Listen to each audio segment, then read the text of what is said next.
যাও একটু এদিকে আসো, কথা আছে। তুই আমার হাত ধরছ কেন? আমার হাত ধরে তোমার কোনো অধিকার নাই।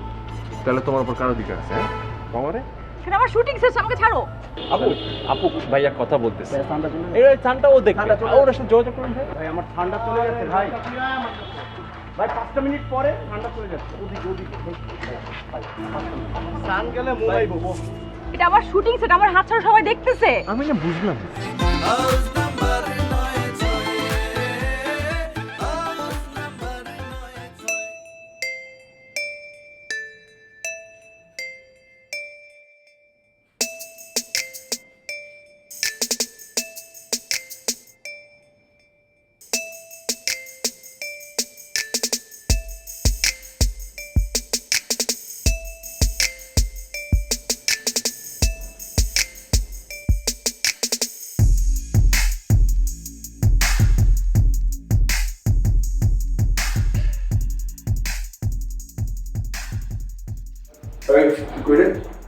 ভাই এই তো আমি বাইরে, বলেন।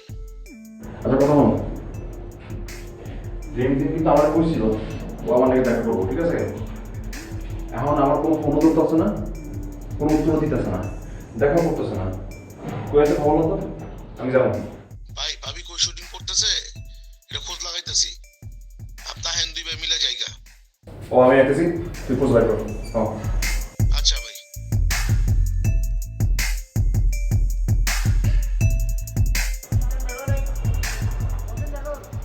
এই মেকআপ তাড়াতাড়ি করো, ঠান্ডা চলে যাচ্ছে তো। আপু রেডি? এই ক্যামেরা রোল। 5 4 2 on 0 action. দেখো সূর্য, আমি তোমার বাসা নিতে, তুমি এক্ষুনি নেমে আসো, তাহলে আমি তোমার বাসা চলে আসবো। আমি কোনো এই কাট। হ্যালো যাও একটু এদিকে আসো, কথা আছে। তুই আমার হাত ধরছ কেন? আমার হাত ধরে তোমার কোনো অধিকার নাই। তাহলে তোমার উপর কার অধিকার আছে? হ্যাঁ মামারে, কেন আমার শুটিং শেষ, আমাকে ছাড়ো। আপু আপু ভাইয়া কথা বলতেছে। এই ঠান্ডা ও দেখবে, ওর সাথে যোগাযোগ করুন ভাই। ভাই আমার ঠান্ডা চলে যাচ্ছে ভাই।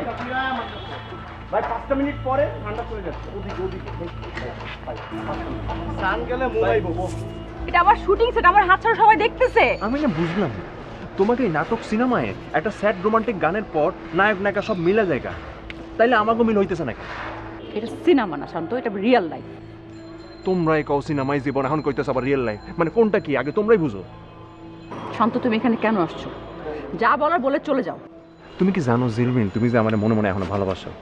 না, আমি তোমাকে ভালোবাসি না। অবশ্যই ভালোবাসো। এই যে দেখো মনের রাজানতে তুমি আমার তুমি করে কইতেছো, কিন্তু তার মানে তুমি আমার ভালোবাসো। আপনাকে আমি তুমি করে বলছি কিনা আমি জানি না, ঠিক আছে? তুমি করে বলা মানে এটা না যে আপনার জন্য আমার ভালোবাসা আছে।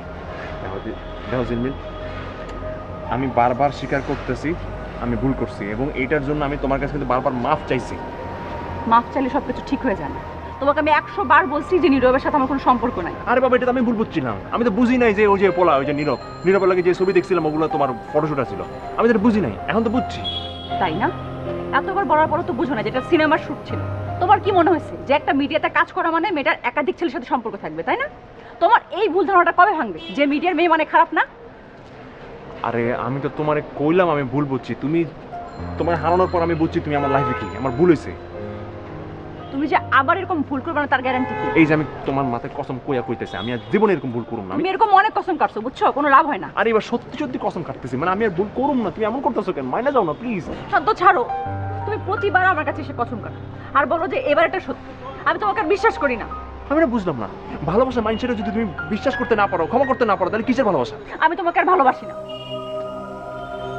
ভাইয়া ডিরেক্টর অনেক করে রিকোয়েস্ট করতেছে, এই সিনটা নাকি নামাইতে হইব, সান করে যাবে। আমাদের সিনটা একটু পরে করি। কইতাছি তুই ওদিক যা, আমরা পরে করি। ও আমরা সিন শেষ, সব থ্যাংক ইউ ভাই। যাই আলেকশন ভাই, ওকে যাই। আলেকশন ভাই, ওকে